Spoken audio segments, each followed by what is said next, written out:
knows how to show love to our everyday heroes. So if you're a first responder, you are in for some perks. Lots of hotels and casino offer big discounts to any first responders who can show valid work or volunteer ID. So treat yourself to a discounted stay. You deserve it. See you in Las Vegas. Let's get lucky. The Warriors' future was uncertain. Are they going to break it up? Steve Kerr coming back. They get Jimmy Butler, and they surge all the way through, and now they're through the first round. The Warriors have guys, because of how special their star three trio is, they can make the guys around them better. They can elevate the way that they play. And we saw that. Steph Curry, 3 points in the first half. Steps up in the second half, 19 points in the second half to carry them home. Newswire. Only on SportsGrid. Under him was Sharon Moore, who also participated in the cheating scandal with Connor Stallions. So you know what happens to him? He doesn't lose his job. He doesn't get a 10-year show cause. He gets to keep his job, and they go, we're just going to suspend you for 2 games next season. Now, all of a sudden, they're coming out with everything that we knew to be pretty much true when it was happening. Yeah, they were cheating. It was like Belichick and the videotapes, right? The early line. Only on SportsGrid. The game is on. The stakes are high. But the action isn't just on the field. He's rearranging that ring. Get it inside! SportsGrid's in-game live. Your ultimate second screen experience. A little flyer, couple of 18.5-point live line. Every prop, every play, every day. Anything can happen. That's complete chaos. It's smarter to be on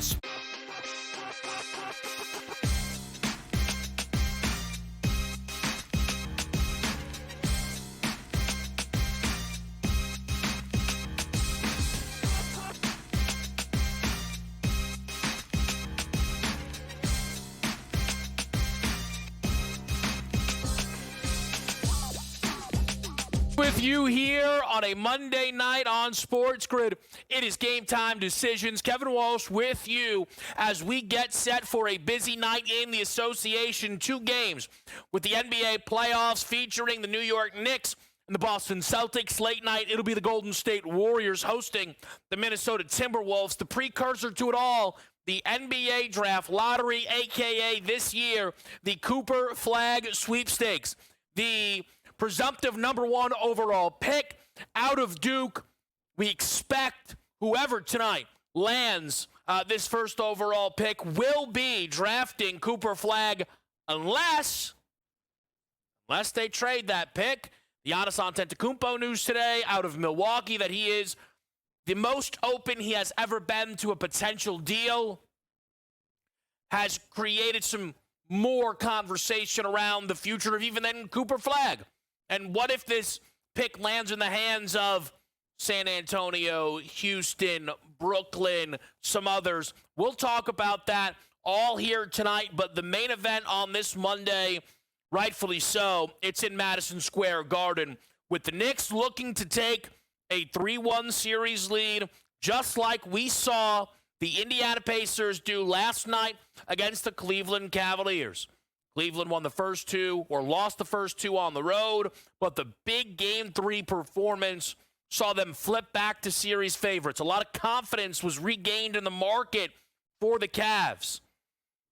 They were doubled up in the first half. They trailed by 41 at the break. Now, no one, and I mean no one, rightfully, is expecting the Boston Celtics to trail by 40 at the break. The books are not expecting Boston to trail at the break at all, and that is understandable. For the Celtics now, a 3-game sample size where you have had a 20-plus point lead in all of the games in this series. Celtics fans believe that a 3-0 series score their direction would be more representative of how this has played out than a 2-1 Knicks lead. And to some degree, I understand that. I do. But now when you take what you've seen out of the 3 games, what are we missing? What have we not had yet in this series? There's a few things. But one is a good to great offensive night from the New York Knicks. We We're so wrapped up in the Celtics offense in game 1 and game 2, and I get it. 100 attempted threes, 25 makes, especially the 60 attempted threes from game number 1, leading the charge so much so on that conversation. But the Knicks offense now, for the first time this season, has scored under 100 points in consecutive games. And the 108 that they scored in game number 1, you got 8 points in overtime. They've not scored over 100 in regulation yet in this series. If the Celtics offense can continue to play well, then perhaps they can keep the Knicks at arm's length. That's why I'm not playing a side here tonight, and I am backing the Knicks over their team total at 101.5. In fact, it is my best bet on tonight's board. At minus 110, I really like the Knicks over the 101.5. A best bet from me? How about a best bet from the crew? Just to mix it in if you want to get in the mix here with our guys in the back. Pete Alonso tonight, the Mets on Paul Skeens Day, getting some love. Over the 1.5, hit run RBI. A hockey play from Sam Yarnell. Noah Hanfinen for the point for the Vegas Golden Knights with their incredible victory in game number 3 to give themselves some lives in the series against the Edmonton Oilers. And then coming up shortly, Boston on the road against the Tigers. AJ makes the play on the Sox money line there with Tanner Houck getting the baseball against Jackson Jobe. That is where everything sits right now for your best bets here on this Monday from the crew. Now, to go back to Knicks Celtics and why that team total is the play beyond the side. I talk about what we are missing from this series. We are missing that great Knicks offensive game. We are also still missing a great Jason Tatum game. Jason Tatum was terrible through the first 2 games of this series. He was certainly better in game number 3. 22, 9, and 7 on 5 of 9 from beyond the arc. The issue is that 5 of 9 from beyond the arc still somehow was a part of a 40% shooting from the field game. 3 of 11 from 2 for JT.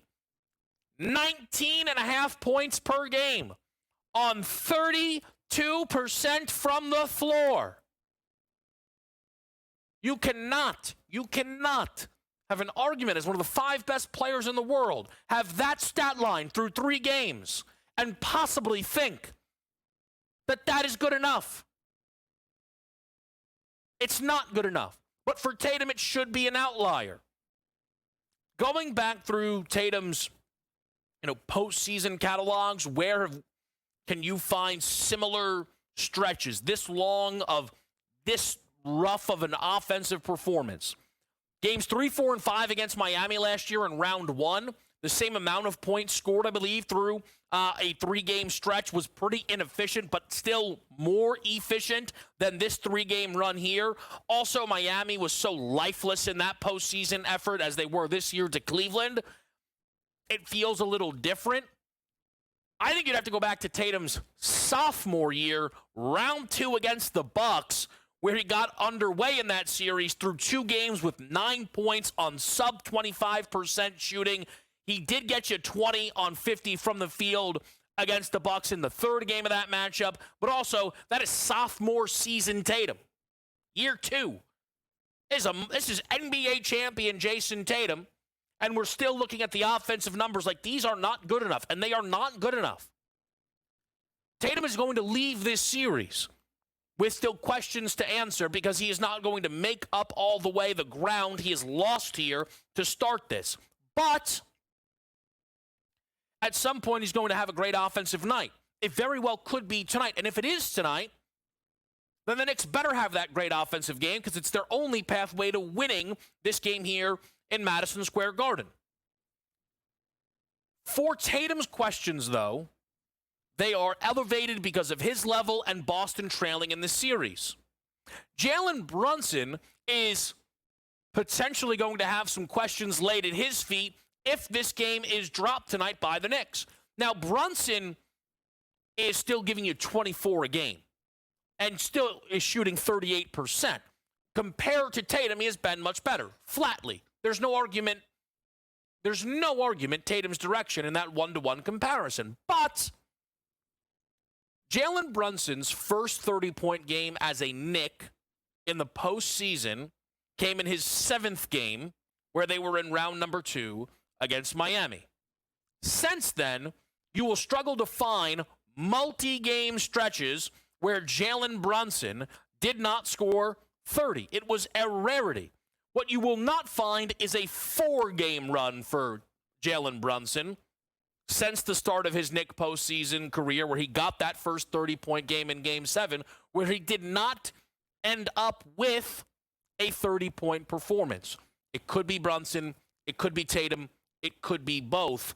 I'm going to play 70-plus points from Tatum and Brunson combined at a plus 550 price tonight, as I think one of these stars can carry that load, and it's worth a shot with you here on this Monday. Quick break. More Game Time decisions is after.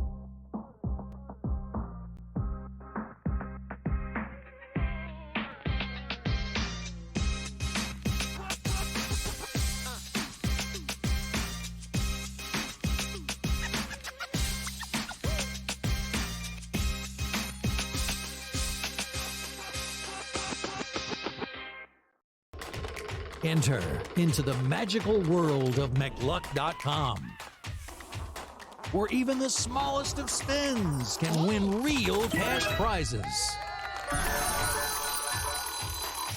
Adventure into over 1,000 of the best Vegas-style slot games. So what are you waiting for? Unlock your free welcome offer today. Join the fun where winners play and players win. Two guys that can do it all. Too much electricity this morning. This is a good time. We're having a lot of fun. I had to do a triple take. Ka-ching! Why? Because of parity. I didn't mean to offend. Yeah, it's not going to happen. Load management is a dirty word. Let him rip. You know what? Circumstances provide the results. What? How do you do this once? Oh, Donnie, you got such a good show there. A network that is booming. The Early Line, only on SportsGrid. We're going to go through every single thing, and I've got a great team behind me that's going to help me get the job done. I want this to be the place that people come to. There is going to be an energy to Game Time decisions that you will feel night in and night out. We are going to hit every single one of those markets that you need to know about. We will have everything at our disposal, and we will use that to our advantage. There is not going to be a better place, I promise you, than Game Time Decisions. I'm Kevin Walsh. Tune in to Game Time Decisions weekdays on SportsGrid. The game is on. The stakes are high. But the action isn't just on the field. He's rearranging that roof. Get it inside! SportsGrid's in-game live. Your ultimate second screen experience. A little flyer, couple of 15.5-point live line. Every prop, every play, every day. Anything can happen. It's complete chaos. It's smarter to be on SportsGrid.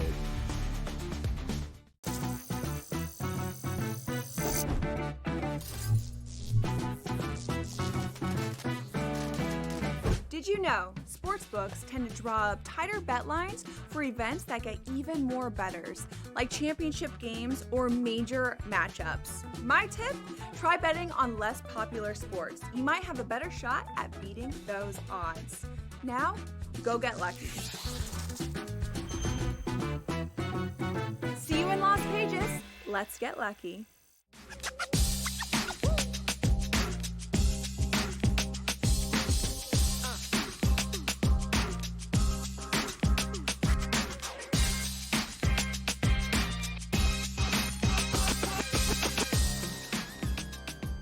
Back at the right here on SportsGrid, Game Time Decisions. Kevin Walsh with you. We started off with the main event, which is the Knicks-Celtics game.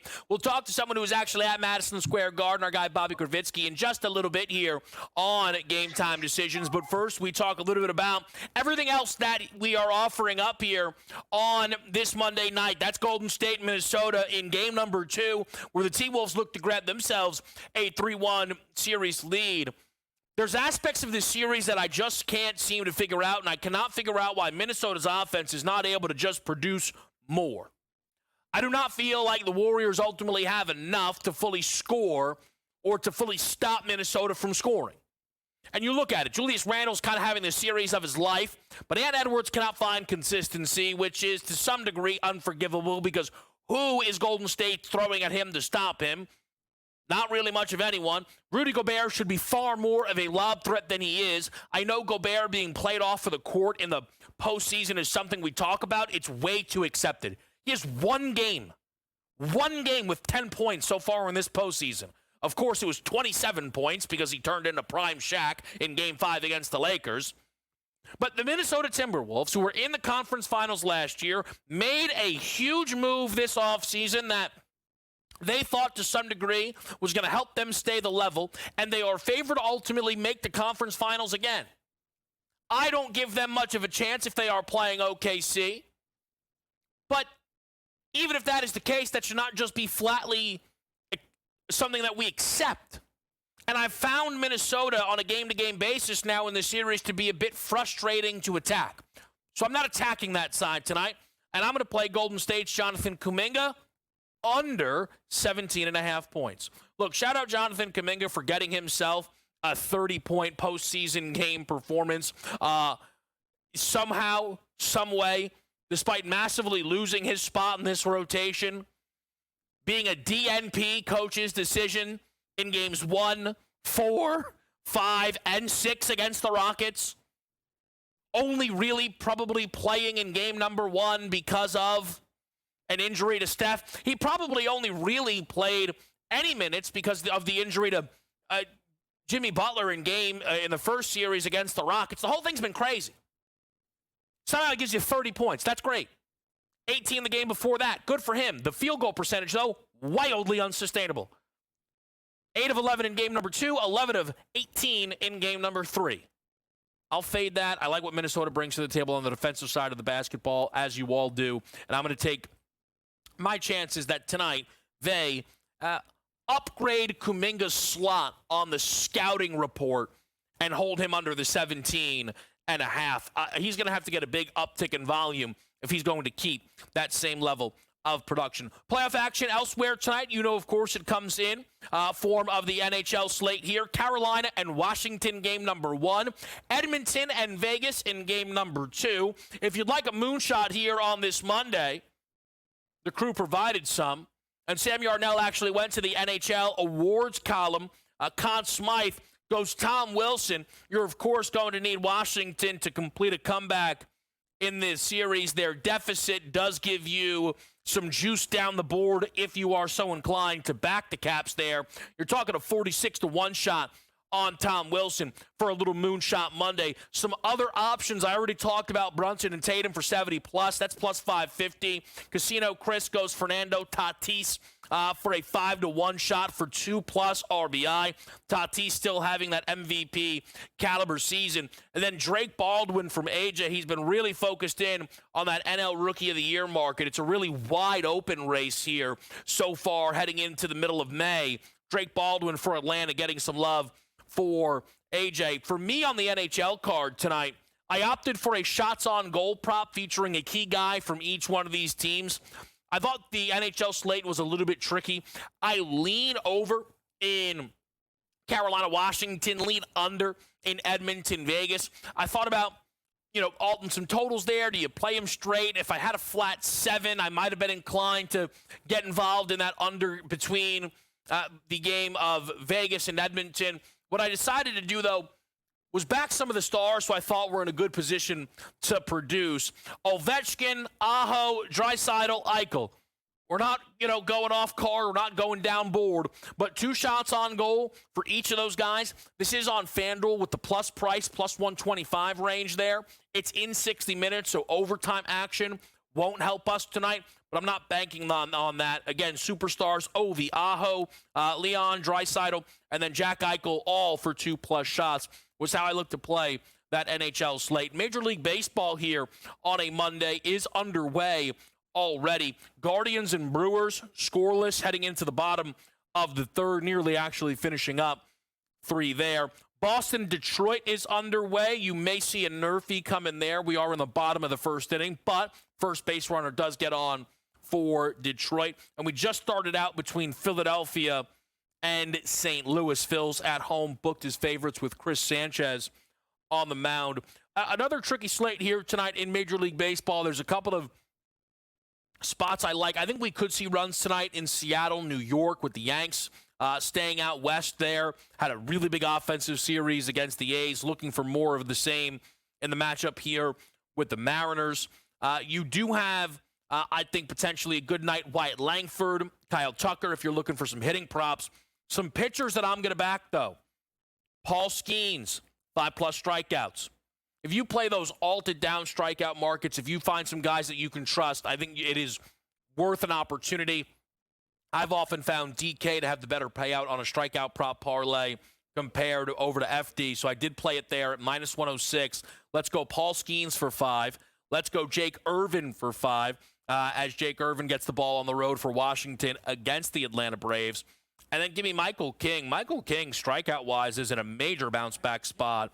2 strikeouts for him in a game against the New York Yankees. Prior to that, he did have an instance where he only had 2, which was an odd one against Oakland, but bounced back in a major way. I think you'll see something similar here for Michael King on a little strikeout prop parlay. So that's where we are at, baseball, hockey, NBA. But let's run this thing back. Let's talk to Bobby Gravitsky around everything tonight. Celtics, Knicks at the Garden.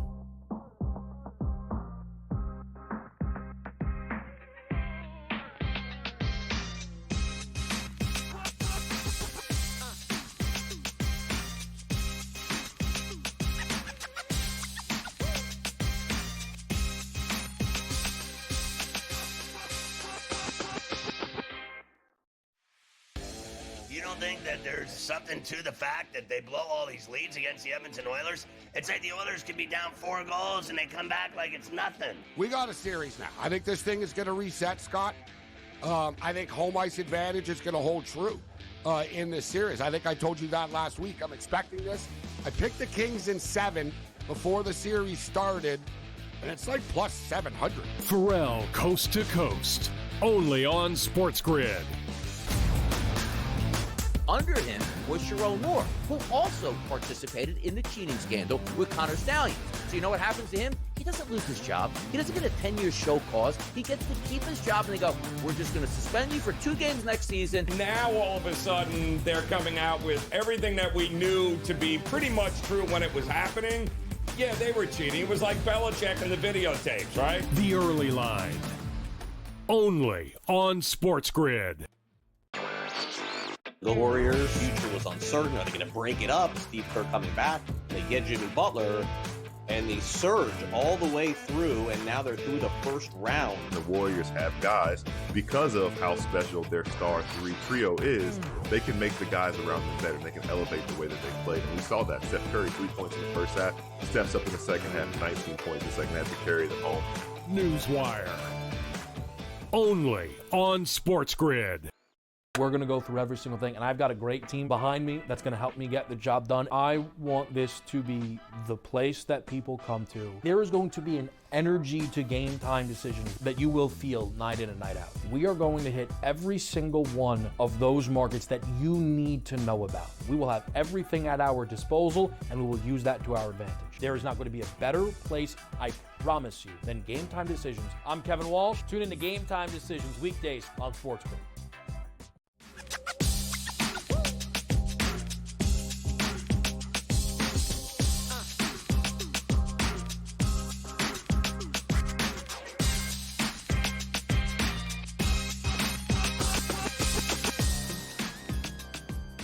Back with the right here. We are on SportsGrid on a Monday night, and very soon we will be watching Game 4 at the Garden between the New York Knicks, the Boston Celtics. Live from Madison Square Garden, Celtics beat reporter Bobby Gravitsky. We've spoken to Bobby a few times throughout this season around this Celtics team. Bobby, let me just start here. What's the energy tonight in the Garden? Is it nerves? Is it excitement? It's a huge game for the Knicks. I think it's nerves. And even talking with Knicks fans on the street the last couple of days, it's almost like they've swung back to that resignation of we're the underdogs in this series. And yes, we took 2 in Boston, but seeing what happened the other day and ultimately what this series has looked like, and that it's largely been determined by shooting variance as far as how we got to 2-1 Knicks, it does feel like they are not even cautiously optimistic, more so just flat out concerned that this series is about to dramatically swing in the Celtics' favor. I do think Boston's pedigree, I think the regular season dominance, I think them finally grabbing one, right? It all of a sudden is like, man, Boston is a win away from this series being over. That's how it feels, I think, to a lot of people. But you do have a Knicks team that's already won twice in Boston. So could we see one of those rare trade-offs of road dominance? It's possible, but we'll figure those out after Game 4. What are you expecting tonight, Bobby, from Boston specifically on the offensive side of the basketball when there's been so much focus in this series? Yeah, the Celtics have repeatedly stressed that they like their shot quality. They lean heavily into their expected points per possession, and those numbers have been really high throughout this entire series, even when the conversion rate was really low. So from Joe Mazzulla to Jason Tatum, Jaylen Brown on down the line, I spoke to them after Game 3 about how much of a relief and a confidence booster was it to see the process and the results more closely aligned for a change in Game 3. And they talked about the importance of just staying the course, trusting the work that you put in. So there were definitely a lot of cliches thrown my way, but also a genuine belief on the part of the Celtics that what they're doing will ultimately work. Water will find its level, and maybe shooting 50% from 3 is even above that, but it doesn't take too much of a regression for the Celtics to still feel really good about the results that they'd be getting from that compared to when they simply could not buy a basket when it mattered most, in particular in the first 2 games. Here with Bobby Gravitsky. He's live right now at Madison Square Garden getting ready for game number 4 between the Knicks and the Celtics. Underrated storyline of the series is Kristaps returning to the Garden. Maybe that's because we don't know what we're getting out of Kristaps on a game-to-game basis. Bobby, talking to this team, do you have any sense of where Kristaps is on a scale of 1 to 10, just 10 being the best version of himself?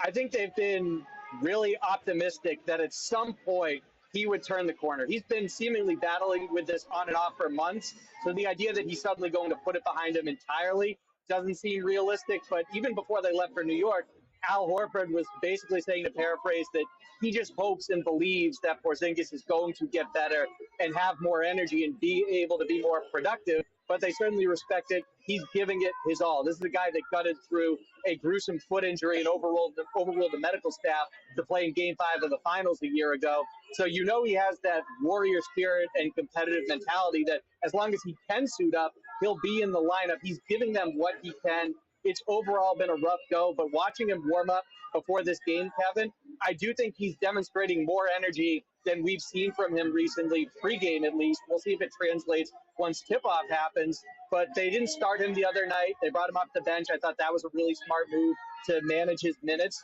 And as long as he can just give them something and help manage that center rotation, that's enough for the Celtics to call it a win, and he was able to do that in Game 3. Yeah, it's a fascinating spot right now where Kristaps, and this has kind of been the case since he showed up in Boston, he's been more of a luxury than a necessity, but the 2-0 hole maybe shifted that conversation a little. I can't wait to see what Game 4 brings. Bobby, best of luck. Enjoy the coverage tonight. Appreciate it, Kevin. Can't wait.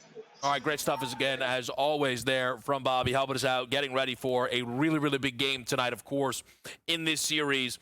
If the Celtics are able to win this one, it's not, they're going to go to Eastern Conference favorites. They already are Eastern Conference favorites. They're minus 130. They're minus 130 to win the East, trailing this series. They're going to go to minus 250, maybe, would a win. It's possible. But if they lose, do the Pacers jump them? Do the Knicks jump them? In the odds to win the East? I think that's all on the board.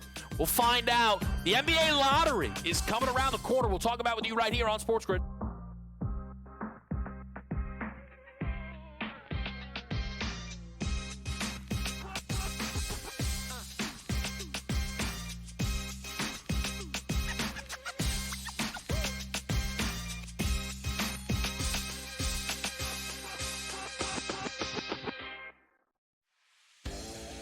think that there's something to the fact that they blow all these leads against the Edmonton Oilers? It's like the Oilers could be down 4 goals and they come back like it's nothing. We got a series now. I think this thing is going to reset, Scott.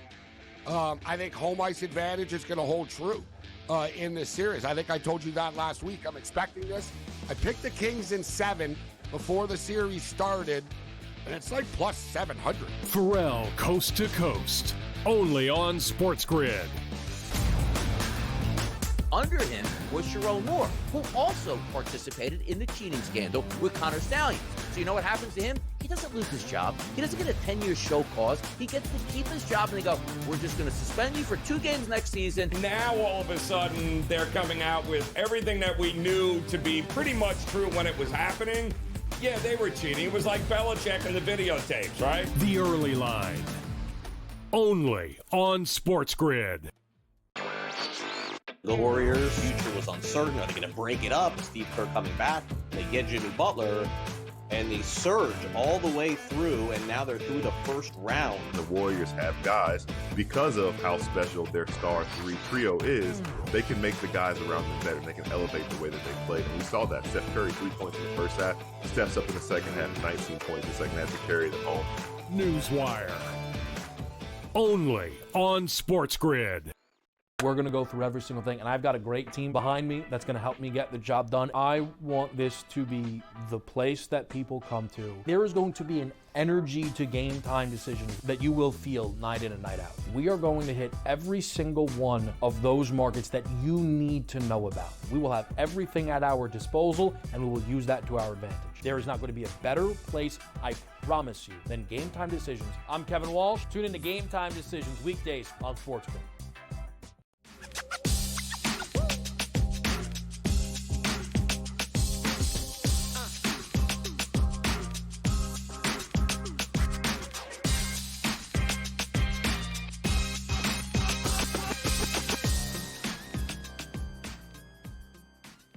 Live with the ride here, it is Game Time Decisions. It is a Monday night, and the NBA lottery is right around the corner.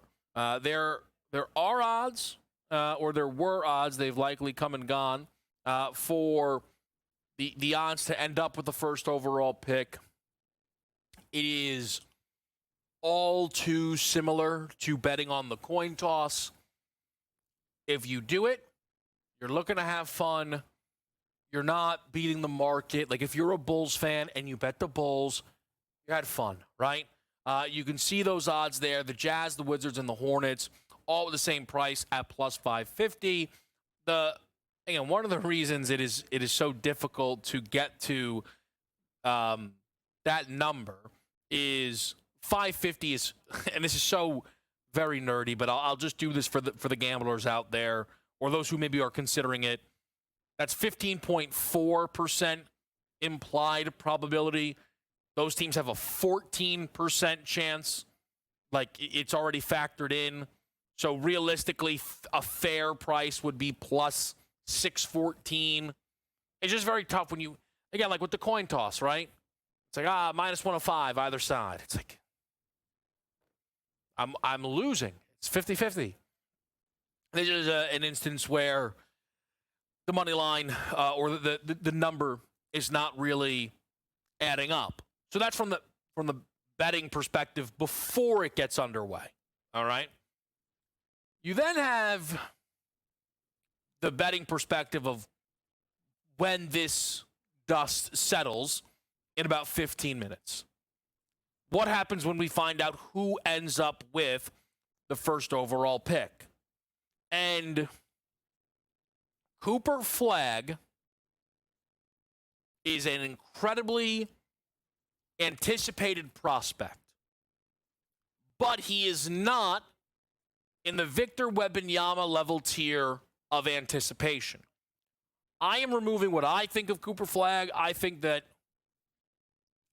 like some safety with Flagg health-wise because of how outlier the size for Wembanyama is. You could argue against that. I am as in as you can be on a prospect as Cooper Flagg. I would not be looking to trade Cooper Flagg if I was any of these teams. But I think there will be conversations. especially because there's a couple of teams here who are tied to Giannis Antetokounmpo. Giannis today, we heard from Shams Charania of ESPN, is open to a trade. It is not stunning news, but it is important news.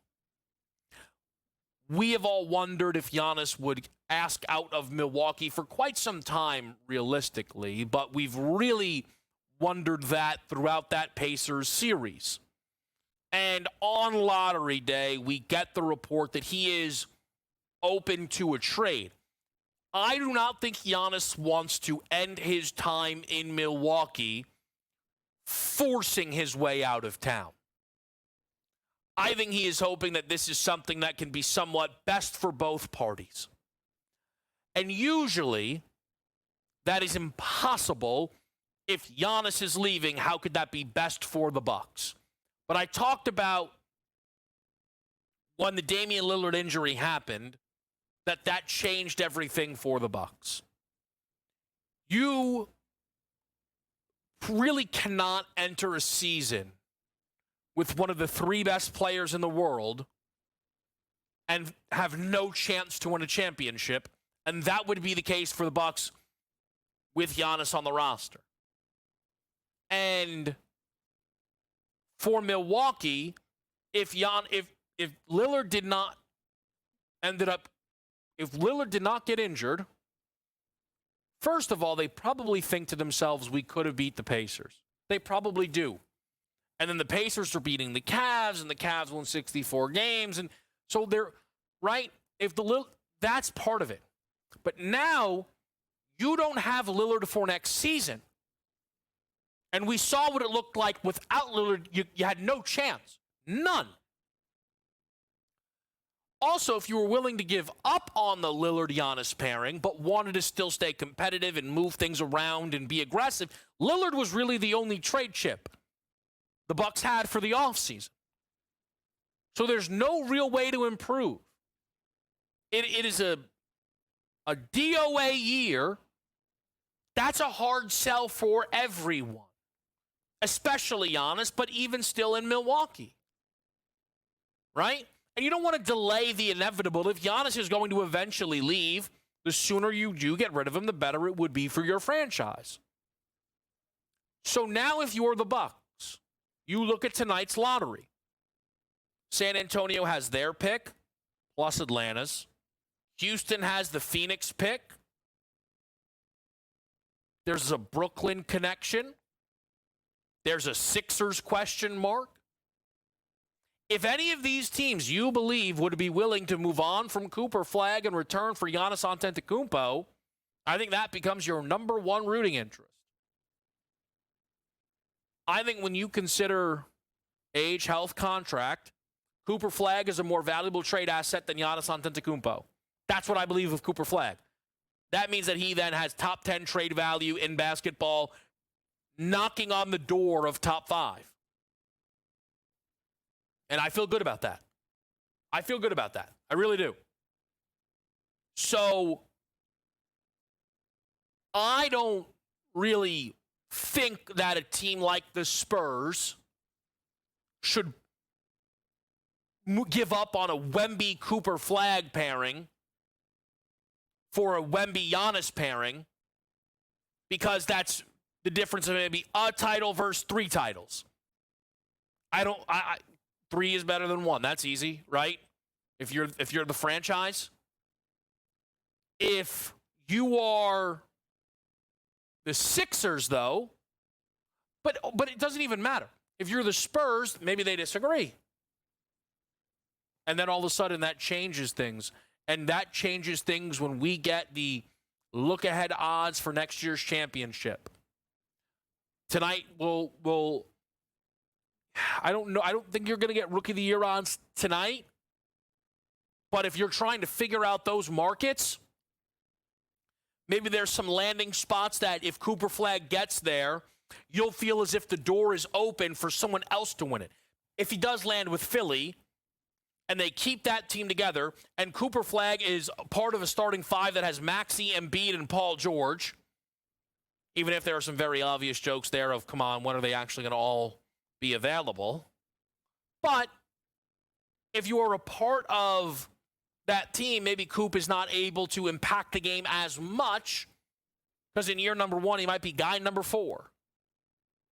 Okay, so then can that open the door for Dylan Harper, VJ Edgecombe, Con Knipple? Those become the fascinating things, and these are the things with the foundations that start to get laid tonight when we have the NBA draft lottery. And we're going to be following this year. The reveal will be coming within the next 5 to 10 minutes. So we're going to have live reactions for you and on what this is going to mean. We're also going to update you on the Major League Baseball board with Detroit scoring first here against Boston, and then getting also just those final last-minute picks and notes in for the game between the Celtics and the Knicks right here on SportsGrid.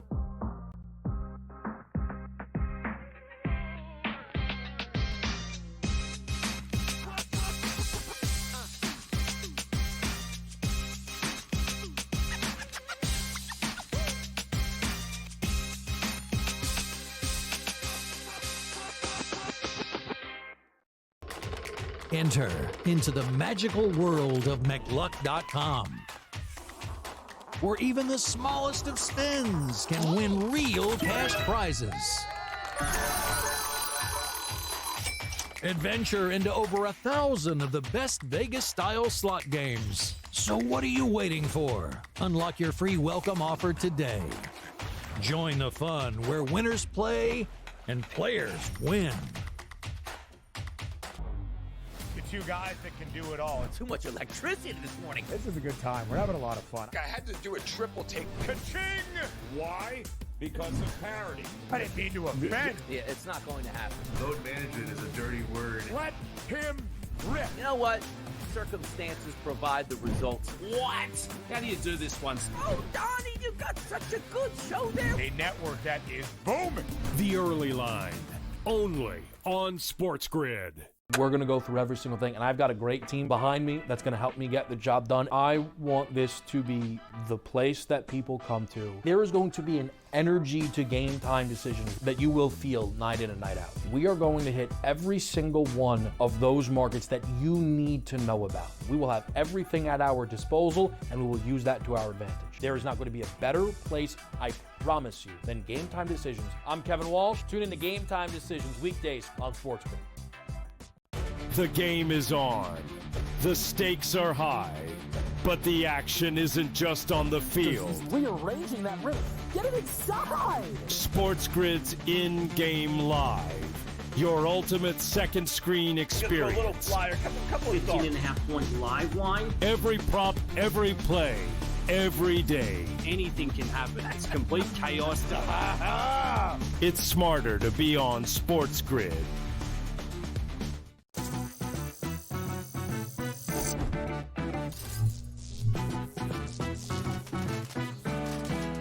Did you know sportsbooks tend to draw up tighter bet lines for events that get even more bettors, like championship games or major matchups? My tip, try betting on less popular sports. You might have a better shot at beating those odds.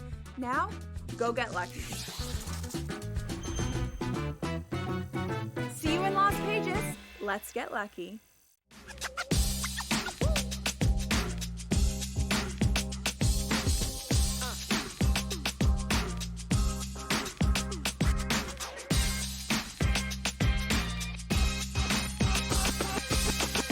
Back to right here on a Monday night on SportsGrid. Kevin Walsh with you as we get set for the NBA lottery to unfold.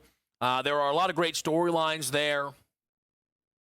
If Dallas ends up with Cooper Flagg, what does that do for the offseason? Like, they just keep AD, I guess, right? Like, everything's fine? And just hope like that works and you try and contend. I mean, I guess that's like the obvious answer. If they can pull this off. The Rockets piece is fascinating because I think that they should march forward with Cooper Flagg then.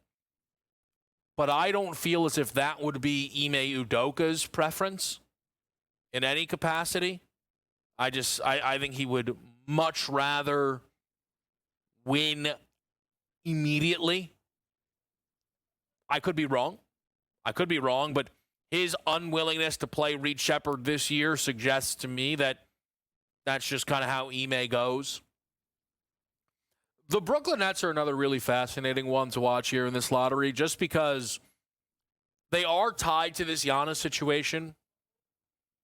I do not know how successful they would be in beating out some of the other offers because I think the Bucks want back some players. And the Nets don't necessarily have... They don't have an Alperen Şengün. They don't have a Steph Castle, right? They don't have, if you talk about maybe a more established place. Like if the Knicks, right, were offering up OG Anunoby or something along those lines. If the Celtics offer up a Jaylen Brown. The Nets don't have that. But clearly there is something that draws Giannis to Brooklyn. I wonder if it's a situation where is the only path for the Nets to get a deal done having the first overall pick, or for the Brooklyn Nets, if you end up getting Cooper Flagg, do you go, you know what, Giannis, we're good. We're in such a different timeline anyway. We kind of now have our franchise star guy to build around. We're going to take our time here. I think that becomes super possible, right?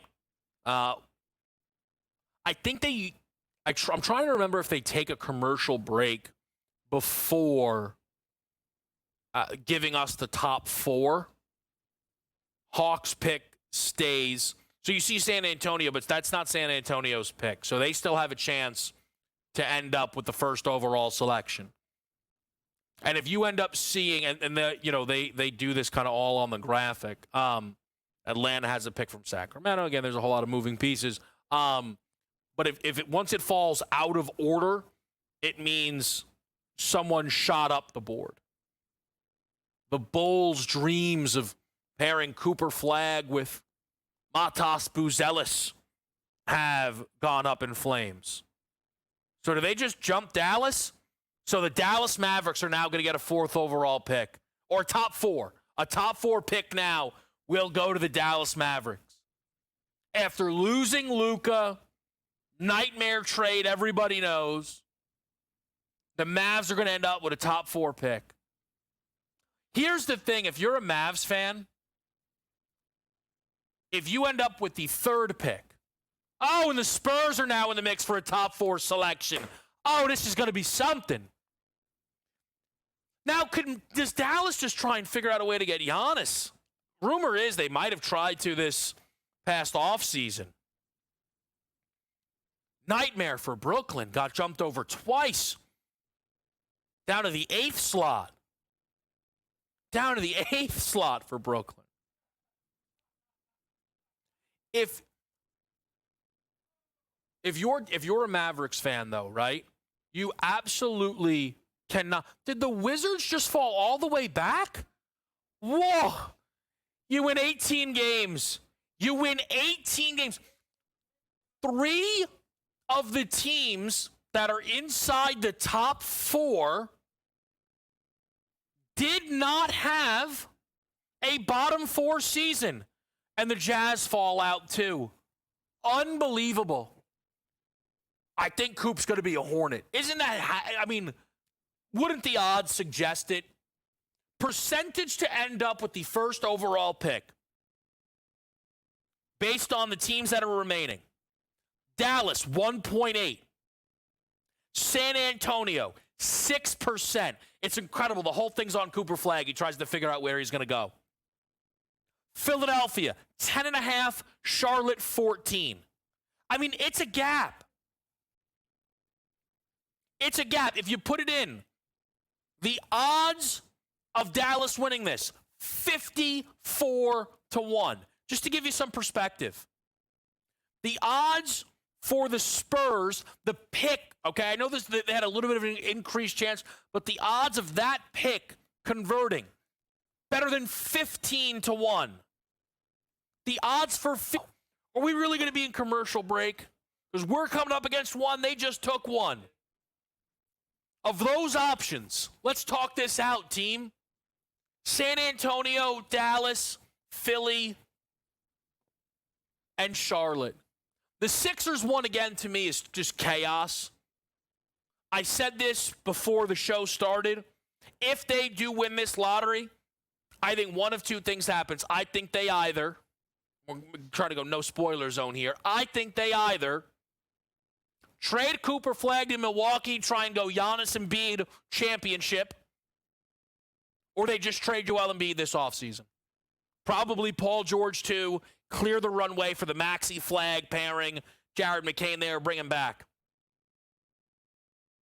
The Spurs cannot possibly win the Cooper Flagg sweepstakes after winning the Victor Wembanyama sweepstakes, can they? I also want him in the East. Just, you need more stars there. Let's get down with Charlotte. Cooper Flagg, LaMelo Ball, Brandon Miller. I think I'm rooting Charlotte. I'm definitely not rooting, but Cooper and Vic would be great. When we get back from commercial.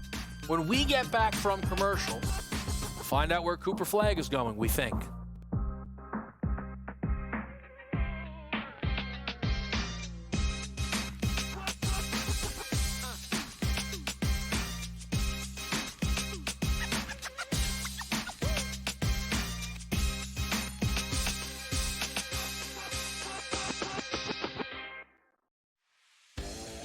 Think that there's something to the fact that they blow all these leads against the Edmonton Oilers? It's like the Oilers can be down 4 goals and they come back like it's nothing. We got a series now. I think this thing is going to reset, Scott.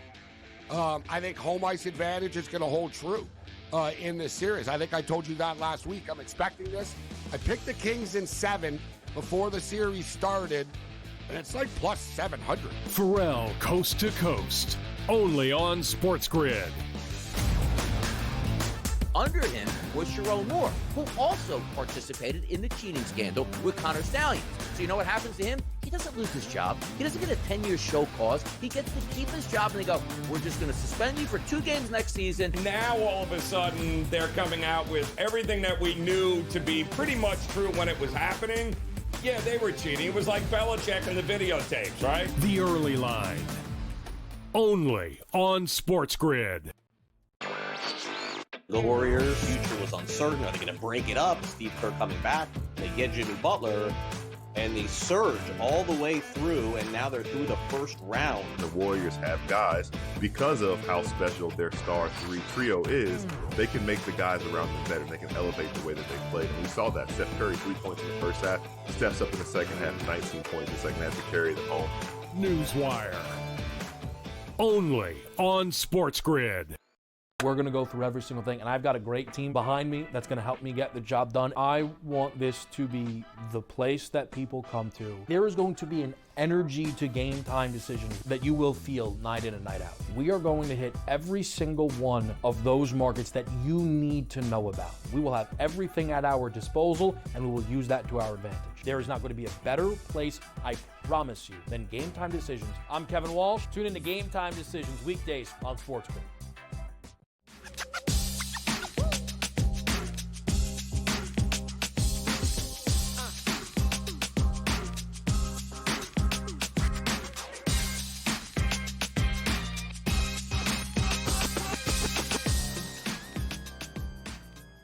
All right, we're back at the right here. I cannot believe, by the way, the cowardice that the Dallas Mavericks showed by not having Nico Harrison as the one up there at the podium. Like, could you imagine come on. That would be great if Nico was up there. All right, let's see. Oh, my gosh, it's Charlotte at 4. This is unbelievable. It's going to be the Spurs, Mavs, or Sixers. Basically, the 3 biggest crazy ones. Oh, and he's going west unless we get a trade. So now he's either going to be a Spur, a Maverick, or a Buck. This is unbelievable. The Dallas Mavericks win the NBA lottery after trading Luka Doncic. That is absolutely unbelievable. That is so unbelievable. What are the chances of that? This team, after losing Luka, once in a franchise history type, twice in a franchise history type player, they get a third. Dirk, Luka, Cooper Flag. The pillars of Dallas Mavericks basketball. Their all-time great was Dirk Nowitzki. And that baton was passed to Luka Doncic. Continuously. All-NBA first team, All-NBA first team, top 5 NBA MVP finishes, makes an NBA Finals, wins the Western Conference Finals MVP, and the most stunning trade this league has ever seen. He gets moved to the LA Lakers. And if you would have had to guess who ended up having a better May, Dallas or LA, that answer is Dallas. They win the Cooper Flag sweepstakes. Here's the best part, though. They're erratic. Cooper Flag for Austin Reeves straight up. Who says no? Pelinka, pick up the phone. Just give it. Right now, here's all I'm saying. If Nico Harrison really was as crazy as everybody suggests in his move, right, if he was acting alone, they might be locking this guy in a room. He's trying to trade Cooper right now. Cooper Flag, Walker Kessler, straight up. Who says no? Oh, this is unbelievable. Cooper Flag. We think to the Dallas Mavericks. I'll tell you this now. If you're the San Antonio Spurs, your Giannis situation just got a lot better. Moving off of they bring Cooper on the desk. I love that, man. Let's not even, no debates. Hey, is it Flag or Bailey? No thanks. If you are Spurs, what winners? What massive, massive winners, man. You now offer up the Rookie of the Year in Stephon Castle and the second overall pick to the Milwaukee Bucks. That is tempting. I mean, it's a very unique type of deal. It doesn't necessarily give Milwaukee a ton to feel as if they are going to be super competitive next season. And not championship level competitive, but without having their own draft picks, you would think that Milwaukee would want to win as many games as they can, while obviously what's doing the best for the health of their franchise. The Sixers could have lost their pick, by the way, if they got jumped and they end up with the third selection. If you had to mock the... Here's the thing, man. There's no world the Spurs are drafting Dylan Harper. I'm busting into NBA mock drafts already. Come on, where else? Flag 1 at 2 if you're San Antonio. You're taking a look at either Ace Bailey on the wing, if you believe in the prospect. I really like VJ Edgecombe, right? The Baylor freshman. This gets fascinating. The main things here. Dallas wins the Cooper Flag sweepstakes, which basically now means Cooper Flag could end up on any roster in the league based on how the Mavericks acted with Luka. The Spurs now just got a huge boost in their attempt to win the Giannis sweepstakes. And the Sixers, who now pick third, can kind of do anything. Like if Embiid randomly retires, like they'll survive. If they want to trade Embiid, if they want to trade the third pick, there's a lot the Sixers can now do. Losers in this draft, Wizards, Hornets. That's just brutal to watch. The Jazz won 17 games. They picked 5th. Wizards won 18. They picked 6th. Tough watch. Tough watch.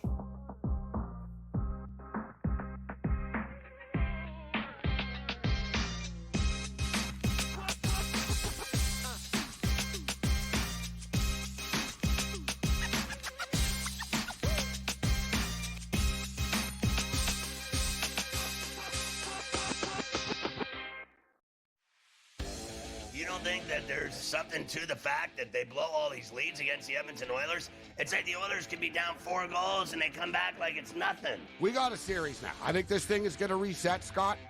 I think home ice advantage is going to hold true in this series. I think I told you that last week. I'm expecting this. I picked the Kings in 7 before the series started, and it's like plus 700. Pharrell Coast to Coast, only on SportsGrid. Under him was Sharon Moore, who also participated in the cheating scandal with Connor Stallions. So you know what happens to him? He doesn't lose his job. He doesn't get a 10-year show cause. He gets to keep his job, and they go, we're just going to suspend you for 2 games next season. Now, all of a sudden, they're coming out with everything that we knew to be pretty much true when it was happening.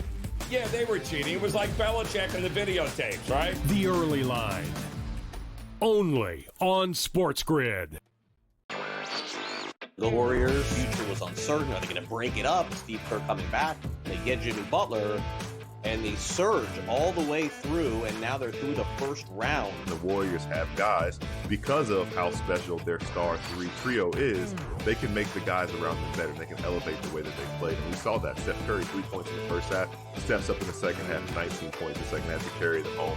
Newswire, only on SportsGrid. We're going to go through every single thing, and I've got a great team behind me that's going to help me get the job done. I want this to be the place that people come to. There is going to be an energy to game time decisions that you will feel night in and night out. We are going to hit every single one of those markets that you need to know about. We will have everything at our disposal, and we will use that to our advantage. There is not going to be a better place, I promise you, than Game Time Decisions. I'm Kevin Walsh. Tune in to Game Time Decisions weekdays on SportsGrid.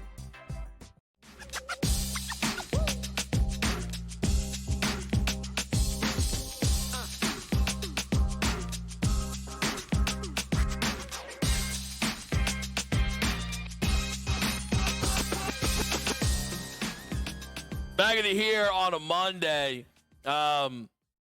Just got a great text because you knew these were going to come in. NBA isn't rigged, question mark.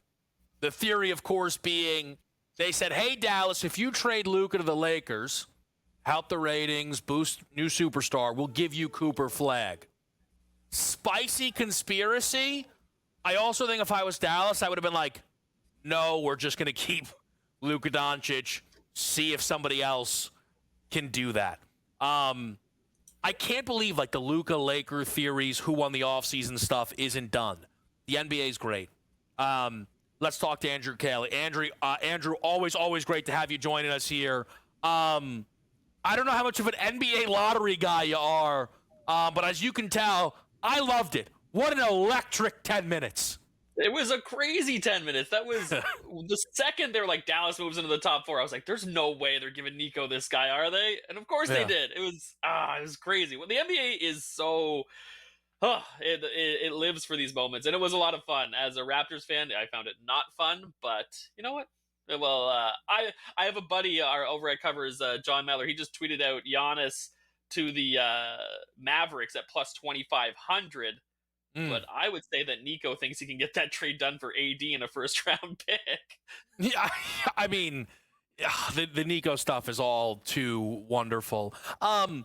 Let's stick with the NBA, Andrew. Are you involved at all on these 2 playoff games tonight, Knicks, Celtics, or anything maybe in Golden State, Minnesota?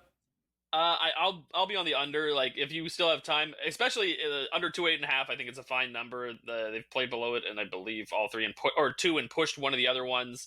But you might wait now. Just see how the Celtics are shooting it early in the first few possessions here. If they get hot, it could go over, sure. But hey, they got hot in Game 3, and the game still went under because the Knicks just went cold. I think the under is the avenue for the Knicks to keep this game competitive. So I like the under there. For me in Game 2, I'm all about Ant and the Timberwolves. I think we saw in that game, the last game, even though they kind of underwhelmed, I'd say most people would say they underwhelmed considering that they didn't have Steph Curry. The Warriors didn't have Steph Curry. But I think that the age and the lack of depth for the Warriors is starting to hurt them. And I think the Timberwolves are basically the worst opponent that they could have at this point. I like Rudy Gobert to go over 10.5 rebounds. You can get that at plus 105. He went over that in last game. A little bit of a flyer. Take Jaden McDaniels to get 7+ rebounds. He had 6 last game. You get the 7+ at plus 225. I think that's kind of a fun little flyer tonight. All right. The Warriors dead last in opponent rebounds per possession and rebounding rate in the postseason right now. So they just have no one to keep the Wolves off the glass, and they're just the young hungry Wolves sort of thing. They're just gonna wear them out, and it's just a tough spot for them. I don't hate the Timberwolves on the alternate spread either at -9.5 plus 160. Or I think this could be a blowout here tonight. Yeah, I don't mind it at all. I've been game 2. I was like, oh, Ant's gonna have a huge offensive game. It was either that or the team total. So I bet Ant. They score 117. He looks terrible. So then in game 3, I went, you know what? Let's not complicate it. Team total 102.5. He scores 36. They score 102. So I've been having a lot of fun trying to find ways to back Minnesota. Even though I trust them to get the job done, I look forward to watching that. Just if you are quickly trying to get last-minute Knicks Celtics for me over the 101.5 Knicks team total tonight. They've yet to play great offensively. First time all season under 100 in consecutive games for that basketball team for all season. Obviously, bad timing. I know the postseason is different. 101.5 at Madison Square Garden. It's an incredibly low bar. Let's talk some baseball here. Andrew, I want to start with this quickly. As somebody who has an eye, I know, on everything Toronto, but an eye on the American League East as well.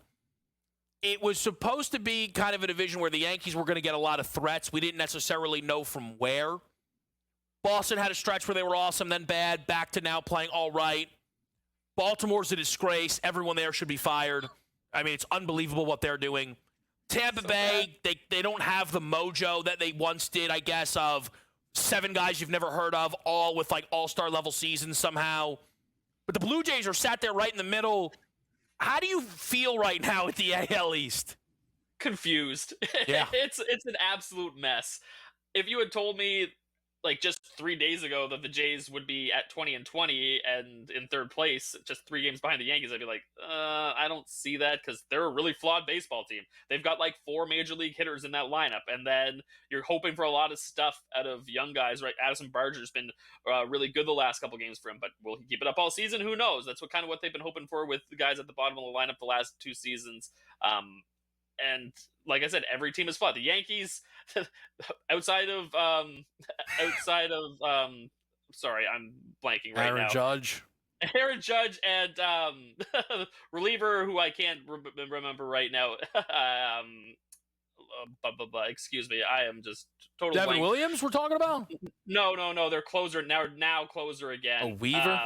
Weaver. Besides Weaver and Judge, this is just there's a lot of question marks there. They're going to score a lot of runs, but once again, a lot of young bats you're trying to see around. Who knows what you'll get out of the Red Sox? I think they're probably the best bet right now at the best value if things come together for them, but I don't really trust that starting rotation. And like you said, fire everybody for the Orioles. I'm totally in agreement with there. For a team to have starting pitching that bad, that had literal World Series aspirations, and to come into the season with this rotation and on top of that, the hitting has been taking a huge step back this year as well.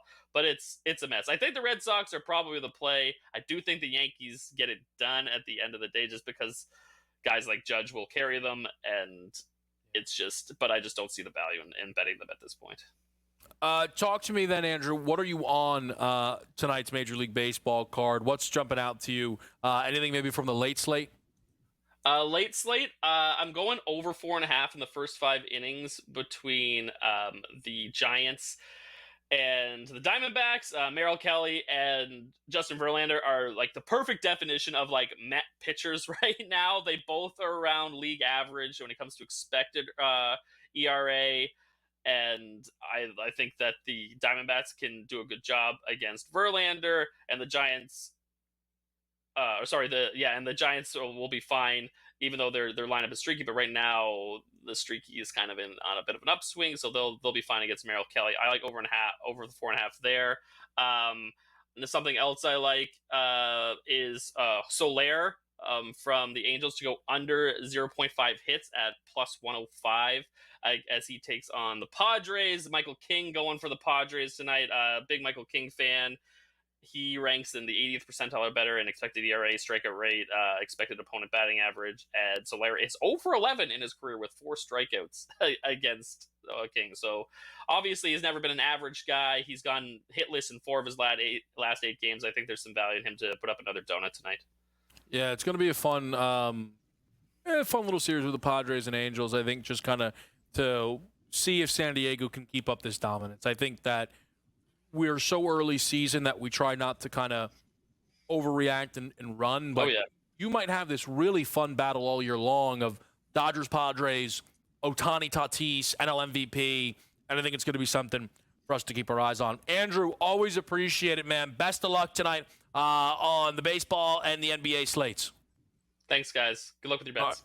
Great stuff as always. Then again, Andrew Kelly from Covers.com joining us right here on Game Time Decisions. NHL right now, excuse me, not NHL, Major League Baseball, Detroit 9-0, smashing Boston.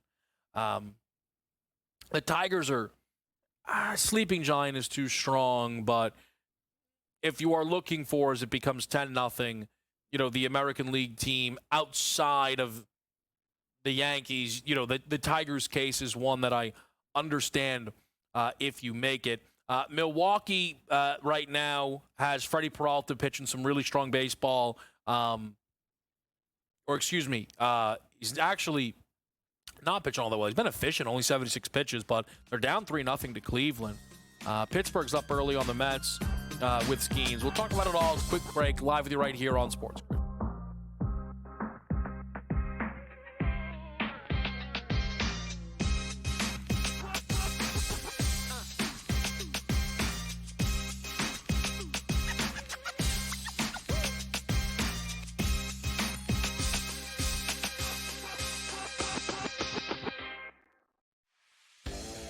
Think that there's something to the fact that they blow all these leads against the Edmonton Oilers? It's like the Oilers can be down 4 goals and they come back like it's nothing. We got a series now. I think this thing is going to reset, Scott. I think home ice advantage is going to hold true in this series. I think I told you that last week. I'm expecting this. I picked the Kings in 7 before the series started, and it's like plus 700. Pharrell Coast to Coast, only on SportsGrid. Under him was Sharon Moore, who also participated in the cheating scandal with Connor Stallions. So you know what happens to him? He doesn't lose his job. He doesn't get a 10-year show cause. He gets to keep his job, and they go, we're just going to suspend you for 2 games next season. Now, all of a sudden, they're coming out with everything that we knew to be pretty much true when it was happening. Yeah, they were cheating. It was like Belichick and the videotapes, right? The Early Line, only on SportsGrid. The Warriors' future was uncertain. Are they going to break it up? Steve Kerr coming back. They get Jimmy Butler, and they surge all the way through, and now they're through the first round. The Warriors have guys, because of how special their star trio is, they can make the guys around them better. They can elevate the way that they play. And we saw that. Steph Curry, 3 points in the first half, steps up in the second half, 19 points in the second half to carry them home. Newswire, only on SportsGrid. We're going to go through every single thing, and I've got a great team behind me that's going to help me get the job done. I want this to be the place that people come to. There is going to be an energy to Game Time Decisions that you will feel night in and night out. We are going to hit every single one of those markets that you need to know about. We will have everything at our disposal, and we will use that to our advantage. There is not going to be a better place, I promise you, than Game Time Decisions. I'm Kevin Walsh. Tune in to Game Time Decisions weekdays on SportsGrid.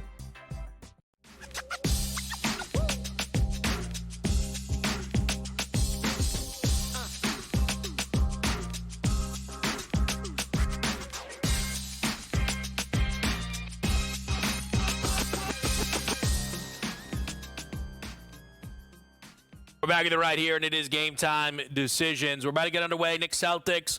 We're following along the Major League Baseball board. The ice right now as well. Carolina's up early on Washington. First period is almost through. We will keep tabs on all of that. But I think we addressed something right off of the top here. But first, we bring in Dave Sharapan. Consig, it is great to see you on a Monday. Now, I want to make this clear, okay? Caveat. I think the Mets actually I think the Mets have a really nice hat, and I love a good alternate jersey, and the orange is strong. Yeah, all the above. You are a Pirates fan. Yep. I can't get there. I don't think you've got a reason good enough for me to be wearing Met stuff when the Mets are playing the Pirates right now. I don't think I'm going to go, okay, I see it at the end of your explanation. Simple as this. I'm putting it on them tonight because, we've become sort of a Mets show on in-game live game day. They are rolling. They got the best home record in baseball. Listen, everything's working. Skeens Day used to be a thing. This is the second highest dog he's ever been. The first one was when he was in the Dodgers at L.A. And, oh, yeah, by the way, what did he do? Shut him down, and they won it. So I said, all right, you know what? I had the Dallas stuff ready. I can't believe the Dallas Mavericks got the number 1 pick. But I got to do the show, and I was getting ready, and I was wearing the Mets stuff because I said I'm going to put it on Vinny. I'm going to put it on all the Mets fans. The Pirates won 2 in a row. They fired the manager over the weekend. A new era of Pirates baseball has begun, and it continues tonight. Skeens hopefully gets his K prop over. That means he pitches into the 7th. He does that, the Buccos are going to win. Let's go. The game's going under, though. The game's going under. I was leaning under. Doesn't work for me. Can't be wearing the stuff of the team your team's playing. It just doesn't work for me. It doesn't. It looks good, I don't. Though. But it doubles as Knicks stuff, though, right? Like orange and blue. I don't have no Knicks stuff. Can the Knicks get there tonight? Cover the spread at least? I think they can. They have to finally play well on the offensive side of the basketball, though, if they want to. In regulation, because the game did go to overtime, not that it helped that much, but still, to be clear, 100, 91, 93. Even if you add in the 108, like they're averaging under 100 points per game in this series. You can't do that. Not when the offense was also what led them throughout their entire regular season. I think that is just it's pretty unacceptable. We'll see if it turns around here. What were you hearing around this game tonight? What do you think the series price goes to, Dave, if the Knicks do pull off this upset here? Ooh, there will be serious debate on how much to make the Knicks a favorite, and it will be very, very small because prior to Game 3, it was down to pick 'em, -110 both sides. Boston wins pretty handily, and it jumps up to -280, -$3. So it'll go back down to that, what it was. Boston has to win 3 in a row if that's the case. I'm not saying they can't do it, but I think the Knicks have to win tonight to have a real shot at winning the series. I think they have to have that 3-1 lead going back with 2 left in Boston. I think they have to win this game. I don't know if they're going to Boston and winning another game. They already won 2. So if I was making the number, if the Knicks win, I would say Boston's not out of it completely. 3 games in a row against the Knicks wouldn't be out of the realm possibility. But if the Knicks lose tonight, I don't even know. I would go back to the original series price. I'm surprised it wasn't that or closer to that. Not closer, but just more than it was. $3 felt like still a little bit light to me today.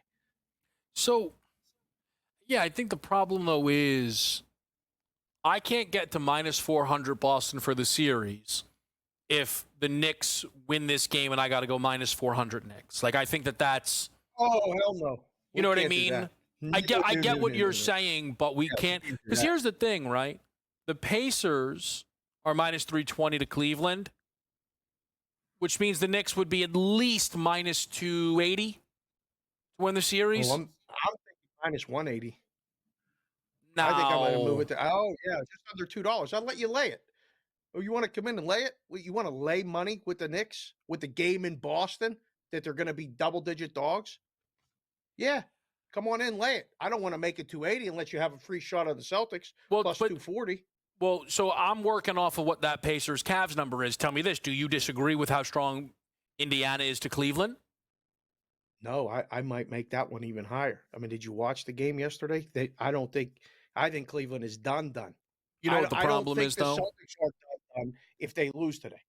The problem is, and I think it's totally fair what you're saying, right? But we're talking about Pacers Cavs after Indiana was up 40 at the half, and we're talking about Celtics Knicks while you're expecting Boston to win the game. So it's very hard to get in the state of mind of how you would book the Knicks up 3-1 when the idea is they're not winning this game, and even if they do, it'll be fluky again, right? Like if I tell you the Knicks win this game by 20 tonight, you're like, well, first of all, no, they didn't. So then it's hard to have the conversation. Well, no, it's not though. That's how you do the conversations in the room. That's exactly how you do it. So I think if the Knicks win, small buzzer beater, close, less than 5, it's a little bit less than 2-1, minus 180 probably. If they win big going away, and there's more questions and injuries whether Porzingis is ever going to play again, and if Brown's knee is really hurt. Where you have to look at those injuries like you did with the Cavs, I make it a tick over $2, but not. I would be very surprised to be closer to 3. Yeah, again, we'll see if we get there. Early returns, it's 13-4. Boston. Yep. Derek White's made 3 threes. Oh, so apparently, Boston's going to score 600 points tonight, and that's what it's going to be. Dave, Carolina's at 1-0 on Washington. Surprised? No. Under series. 3 games, 3 unders. Series is playing into the unders, barring any major power play advantage one way or the other. These games are close. They're all unders. Not surprised at all. The Western game, though, it's been electric. That series has had juice. I've been thinking of you. All right, we're going to trade some questions and get out of here on a Monday night.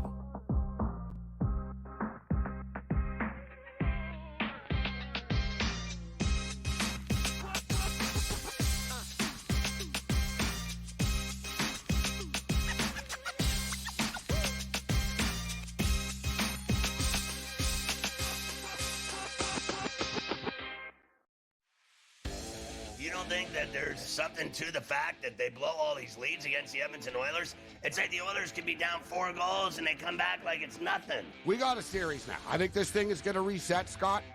I think home ice advantage is going to hold true in this series. I think I told you that last week. I'm expecting this. I picked the Kings in 7 before the series started, and it's like plus 700. Pharrell Coast to Coast, only on SportsGrid.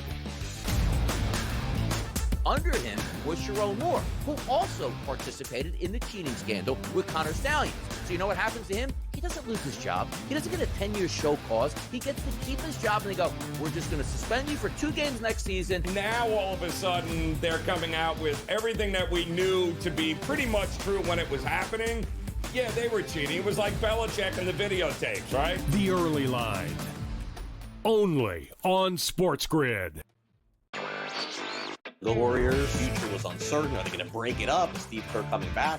They get Jimmy Butler, and they surge all the way through, and now they're through the first round. The Warriors have guys, because of how special their star 3 trio is, they can make the guys around them better. They can elevate the way that they play. And we saw that. Steph Curry, 3 points in the first half, steps up in the second half, 19 points in the second half to carry them home. Newswire. Only on SportsGrid.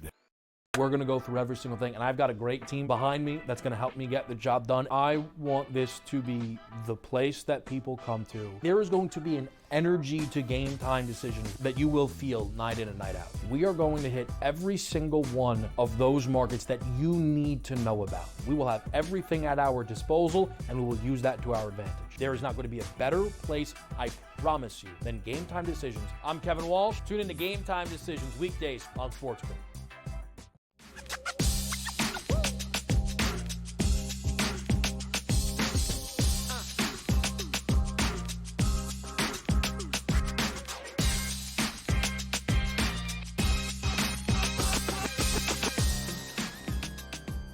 Game Time Decisions, early returns from Knicks Celtics. Glad we got 4 quarters because we're not going to hit the 101.5 in the first quarter. I'll tell you that much. Consig, you've got in-game live tonight. It's going to be a great show. A lot of postseason action. Anything before we let you get out of here? Absolutely, yes. If I told you a pitcher is 1-5 with a 5.36 ERA in 9 career starts at a ballpark, and his team lost 8 of those 9 decisions, would you say that guy would be favored? You know, Dave, I'll be honest with you, I'd be really annoying, and I would want a ton more information. Okay. Because if the guy's is the guy pitching for the same team that he's always pitched all these losses? Like, what? Tell me more, Dave. Yes, sir. Merrill Kelly tonight at San Francisco. Okay. 1-5, 5.36 ERA in 9 career starts in Oracle Park. And the Diamondbacks are a road favorite today. Now, Verlander has struggled, although he's got a 2.36 ERA in his last 4 starts. That's my baseball play late. I know you need something late to go with the Knights and the Oilers, which all 3 games went over, 0.4 seconds. Somehow the Golden Knights survive, win a game, keep the series alive. The series has juice. Kevin, will you be watching hockey at the Walsh household tonight? It just it depends where I am. If we're in the room with the ton of TVs, it gets one. Okay. But if it's a solo TV night, it's going to struggle. It's going to struggle to make the cut. You're going to watch Minnesota, Golden State, or you're going to watch Yankees out west? There's a chance that we barreled through season 4 of you just to get to that hot new season 5, depending on what we got on the table. Dave, we appreciate it.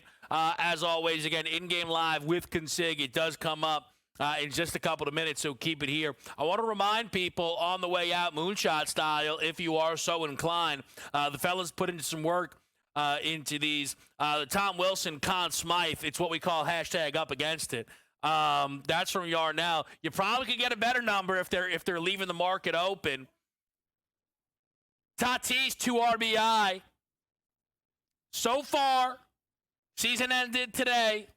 That's your NL MVP. 5-1, 2 RBI. We're already in the mix. Brunson, Tatum, 70+. What do we have early? We have 7. Brunson leading the way.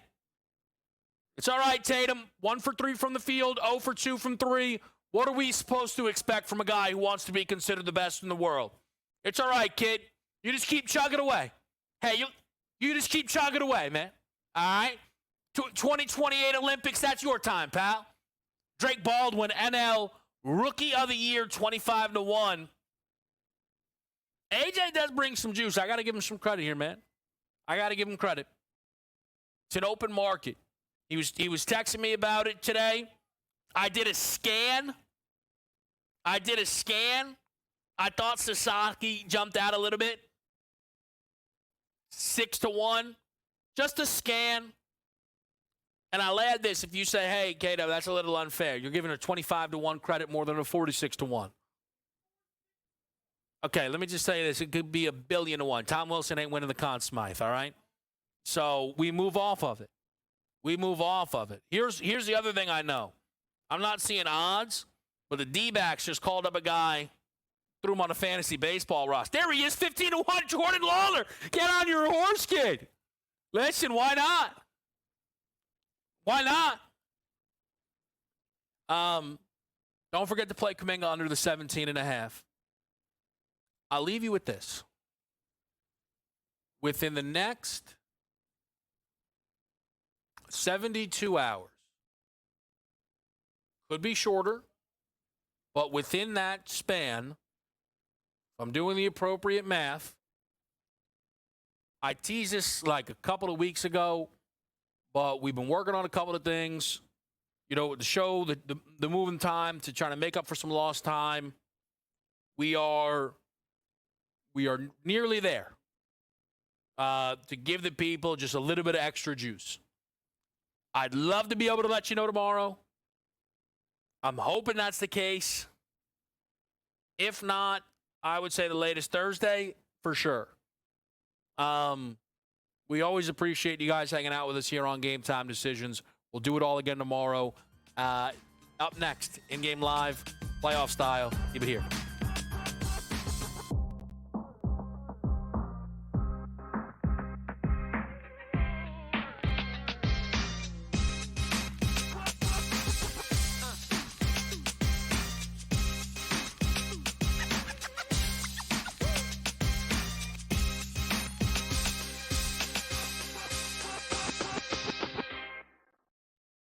it's so crazy that you get both ends of that spectrum